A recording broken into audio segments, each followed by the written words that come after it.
মালদহে যা ঘটেছে পুরোটাই নাকি কেন্দ্রীয় স্বরাষ্ট্রমন্ত্রী অমিত শাহের পরিকল্পনা প্রসূত, এমনটাই বিস্ফোরক মন্তব্য মমতা ব্যানার্জির। কি ভয়ঙ্কর অভিযোগ একবার ভাবুন। মালদার কালিয়াচকে বিচারকদের আটকের পিছনে যে ষড়যন্ত্রের জাল বোনা হয়েছে তাতে নাকি অমিত শাহর হাত রয়েছে, কিন্তু যারা গ্রেপ্তার হয়েছে তারা প্রত্যেকেই মুসলিম। আর এখানেই উঠছে প্রশ্ন, অমিত শাহ তো একজন হিন্দু, তাহলে অমিত শাহ কবে থেকে মুসলিম হলেন? আর তিনি দিল্লিতে বসে কি করে মালদার এই ঘটনা ঘটাতে পারেন তা নিয়েও জোরালো প্রশ্ন উঠতে শুরু করেছে। মালদহে যে যা করছেন দয়া করে শান্ত হন, কারোর কথায় এমন কিছু করবেন না যাতে করে সিবিআই এনআইএ করে আপনাদের গ্রেপ্তার করে নেয়। ভোটাধিকার কেড়েছে, যতটুকু আছে সেটাও যাবে। বিজেপি কয়েকটা গদ্দারকে টাকা দিয়ে আপনাদের উত্তেজিত করলো, আর আপনাদের দিয়ে রাস্তা অবরোধ করলো, জাজেদের ঘেরাও করলো। এটা বিজেপির গেম প্ল্যান। মুসলিম অধ্যুষিত মালদায় এসআইআর এর কাজে থাকা বা এসআইআর এর কাজে নিযুক্ত বিচারকদের অত্যাচার কার প্ল্যানিংয়ে হয়েছে সবটাই তিনি নিজের মতো করে ফাঁস করলেন। তোলপাড় পড়ে গিয়েছে এই বক্তব্যে। মমতা বন্দ্যোপাধ্যায় তিনি এই বক্তব্য সামনে আনেন। বৃহস্পতিবার মুর্শিদাবাদের সাগরদিঘির ধুমুর পাহাড়ে জনসভা করেন। মঞ্চ থেকে মমতা বলেন, ঘটনার আগে বা পরে প্রশাসনের তরফে তাকে কোনো তথ্য জানানো হয়নি, বরং গভীর রাতে এক সাংবাদিকের কাছ থেকে বিষয়টি জানতে হয়েছে বলে দাবি করেন। প্রথমেই তিনি বলেন, মানুষের ক্ষোভ থাকতে পারে, সেটা আমি বুঝি, কিন্তু আইন হাতে তুলে নেওয়া কোনো সমাধান নয়। মালদার ঘটনাকে কেন্দ্র করে যেভাবে উত্তেজনা তৈরি হয়েছে তা পরিকল্পিত বলেই তাঁর সন্দেহ। তিনি বলেন, বিজেপি কয়েকটা গদ্দারকে টাকা দিয়ে আপনাদের উত্তেজিত করলো, আর আপনাদেরকে দিয়ে রাস্তা অবরোধ করলো, জাজেদের ঘেরাও করলো। এটা বিজেপির গেম প্ল্যান। এখানকার নির্বাচন ক্যান্সেল করে রাষ্ট্রপতি শাসন জারি করা, আপনারা কি সেটা চান? নাকি আপনারা শান্তি চান, তৃণমূল সরকার চান?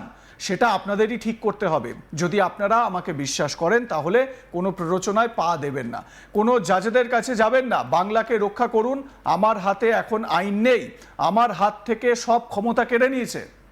মমতা বন্দ্যোপাধ্যায় মালদার এই ঘটনা সম্পর্কে কি বলেছেন একবার শুনুন।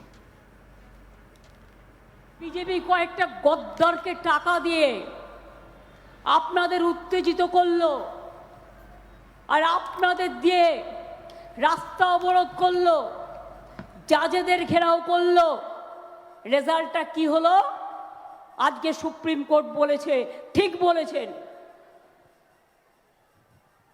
আপনারা কি জানেন না সিবিআই করেছে, যারা আন্দোলন করেছে তাদের বিরুদ্ধে, এনআইএ করেছে।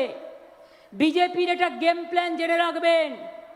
এখানকার নির্বাচন ক্যান্সেল করে রাষ্ট্রপতি শাসন জারি করা।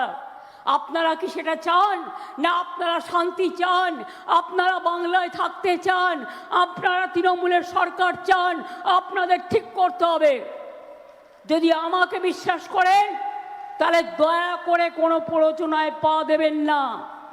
যদি আমার প্রতি বিশ্বাস থাকে কোনো উত্তেজনায় পা দেবেন না, কোনো জাজেদের কাছে যাবেন না। পরিষ্কার বলছি, আপনারা এইভাবে করবেন না কারো কথায়। বিজেপির মধ্যেও কমিউনাল লোক আছে, আপনাদের এখানেও কিছু কিছু কমিউনাল লোক ঢুকেছে যারা বিজেপির টাকায় হায়দ্রাবাদ থেকে উড়ে এসেছে, আর এখানে টাকা নিয়ে আপনাদের ভোট ভাগাভাগি করার চেষ্টা করছে। রক্ষা করুন বাংলাকে, মুর্শিদাবাদকে রক্ষা করুন, নিজেদের অধিকার রক্ষা করুন। আর আমি থাকতে জেনে রাখবেন, আমি তো বলেছি আপনাদের কাউকে আমি বের করতে দেব না, কাউকে ডিটেনশন ক্যাম্পে যেতে হবে না। কিন্তু আপনারা নিজেরা যদি আইন হাতে তুলে নেন, সিবিআই গ্রেপ্তার করবে আপনাকে ইলেকশনের আগে, এনআইএ গ্রেপ্তার করবে। আমার হাতে আইন নেই এখন, আমার হাত থেকে সব ক্ষমতা কেড়ে নিয়েছে। এই রকম ইলেকশন কমিশন আমি জানি কোনোদিন দেখিনি। সম্পূর্ণভাবে ব্যর্থ হয়েছেন ল অ্যান্ড অর্ডার মানে প্রশাসনে রাখতে। এটা আমার দোষ নয়, আমার হাতে কিছু নেই, আমার কাছ থেকে সব কেড়ে নেওয়া হয়েছে।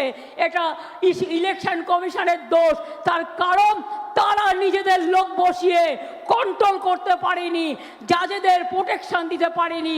এটা আমি তাদের নিন্দে করি। একই সঙ্গে তিনি বলেন, মালদায় যে যা করছেন দয়া করে শান্ত হন, কারোর কথায় এমন কিছু করবেন না যাতে করে সিবিআই এনআইএ করে আপনাদের গ্রেপ্তার করে ভোটাধিকার কেড়েছে যতটুকু আছে সেটাও যাবে। কি বলেছেন মমতা, শোনাবো আপনাদের। আমি মালদায় যারা করছেন তাদের কাছে অনুরোধ করব, দয়া করে শান্ত হন। মুর্শিদাবাদেও বলে যাব, কালকে ফ্রাইডে জুম্মাবার আছে, কারো কথায় গ্যাস খেয়ে এমন কিছু করবেন না যাতে সিবিআই করে এনআইএ করে আপনাদের অ্যারেস্ট করে নিতে পারে ভোটের আগেই। ভোটাধিকার কেড়েছে, যেটুকু ভোট আছে সেটাও যাবে।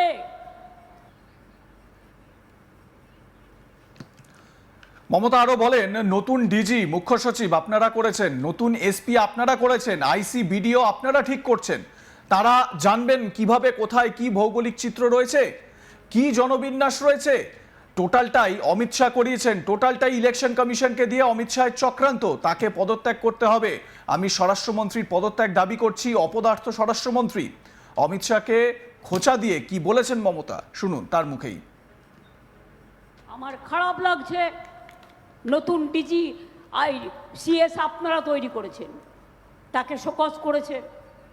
হোম সেক্রেটারি আপনারা করেছেন, ডিজি আপনারা করেছেন, সিপি আপনারা করেছেন, এসপি আপনারা করেছেন, আইসি আপনারা করেছেন, বিডিও আপনারা করেছেন। তারা জানবে কি করে নতুন এসে কোথাকার কি জিওগ্রাফিক ডেমোগ্রাফি? বাংলার ডেমোগ্রাফি জানেন না, আর আপনারা বলছেন ডেমোগ্রাফি চেঞ্জ হয়ে গেছে। টোটালটাই অমিত শাহ করিয়েছে, টোটালটাই চক্রান্ত অমিত শাহ ইলেকশন কমিশনকে দিয়ে। তাকে রেজিগনেশন করতে হবে। আই ডিম্যান্ড, আমি স্বরাষ্ট্রমন্ত্রীর রেজিগনেশন ডিম্যান্ড করছি। অপদার্থ একটা স্বরাষ্ট্রমন্ত্রী, বর্ডার আটকাতে পারে না, দেশকে বাঁচাতে পারে না, শুধু বিজেপি করতে গিয়ে দেশটা সর্বনাশ করে দিয়েছে। নোটবন্দি করেছে, এখন ভোটবন্দি করছে, মানুষকে তার ভোটাধিকার কেড়ে নিচ্ছে। কালকে তো সুপ্রিম কোর্ট বলেছে, আপনারা কি দেখেন না যে ভোট দেওয়াটা মানুষের সাংবিধানিক অধিকার? সুপ্রিম কোর্টের সেই জাজমেন্টকে রেসপেক্ট দিন, দিয়ে অ্যাপ্লাই করুন। আমি আমাদের যারা আছে বিএলএ 1, 2 যেভাবে কাজ করেছে, লিস্ট দেখুন কার কার নাম বাদ গেছে। তাদের কেউ জাজেদের কাছে যাবেন না দয়া করে। যার অ্যাপ্লিকেশন সে গিয়ে জমা দেবে, এবং যাদের অ্যাডজুডিকেশনে নাম আছে, অনলাইনে যাদের নাম আছে, এবং ট্রিব্যুনালে তারপরে আমরা ফাইট করব আপনাদের জন্য। কেন ভাবছেন না যে আমি আছি মাথার উপরে? এইটুকু বিশ্বাস নেই, এইটুকু ভরসা নেই, এইটুকু আস্থা নেই? আপনারা কি চান বাংলাটা বিজেপির হাতে তুলে দিতে? যদি না চান তাহলে আমায় কথা দিন শান্ত থাকবেন। কাকে কান নিয়ে পালালো বলে সেই কাকের পেছনে ছুটবেন না, ওটা বিজেপির কাক। আপনাদের মতামতের বিষয় কি জানাতে থাকুন, দেখতে থাকুন আজ তাক বাংলা। সাবস্ক্রাইব করুন আমাদের ইউটিউব চ্যানেলটি।